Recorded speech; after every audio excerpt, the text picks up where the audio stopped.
السلام علیکم ورحمۃ اللہ۔ ساتھیوں، میں ہوں محمد حارث عالم۔ استقبال کرتا ہوں، خیر مقدم کرتا ہوں، ویلکم کرتا ہوں آپ کے اپنے ہی چینل ڈیجیٹل پر۔ BPSC TRE 4 کے لیے آج کا یہ کلاس نمبر 33 ہے۔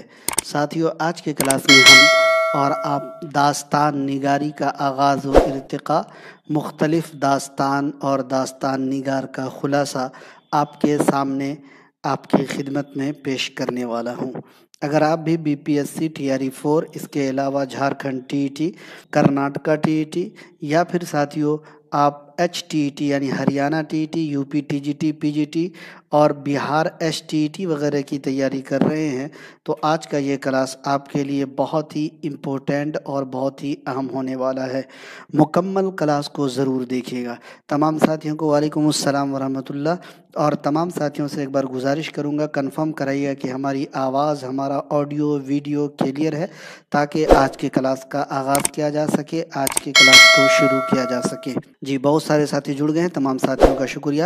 سب سے پہلے آپ کو بتانا چاہوں گا کہ اگر آپ ساتھیوں ان مقابلہ جاتی امتحانوں کی تیاری کر رہے ہیں اور آپ کا سبجیکٹ اردو ہے، تو ڈیجیٹل کے یوٹیوب چینل کو ضرور سبسکرائب کر لیجئے گا، اپلیکیشن کو ڈاؤن لوڈ کر لیجئے گا، ٹیلی گرام اور واٹس ایپ گروپ پر جوائن ہو جائیے گا۔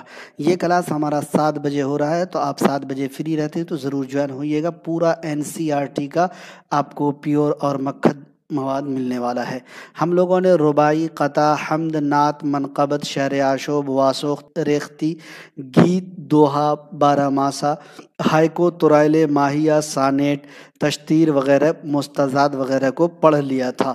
اب ہم لوگ آتے ہیں، یعنی اب کہیں اگر ہم کہ شعری اصناف ہم لوگوں نے پڑھ لیا تھا، اب جو بچ گیا ہے دوستو وہ ہے نثری اصناف۔ اور نثری اصناف میں اگر آپ دیکھیں گے تو پہلے نمبر پہ ہے داستان۔ پڑھتے ہیں داستان کو اور جانتے ہیں ایک ایک پوائنٹ۔ صرف NCERT نہیں بلکہ NCERT کے علاوہ بھی جو داستان کے امپورٹنٹ پوائنٹس ہیں وہ ہم آپ کے سامنے آج کی کلاس میں رکھنے والے ہیں۔ شروع کریں گے، آج کے کلاس کا آغاز کریں گے۔ تمام ساتھیوں کا بہت بہت شکریہ ڈیجیٹل پر جڑنے کے لیے۔ اگر آپ نے ڈیجیٹل کے یوٹیوب چینل کو سبسکرائب کر لیا ہے تو بہت اچھی بات ہے، اپنے دوستوں کے ساتھ ضرور شیئر کر دیجیے گا۔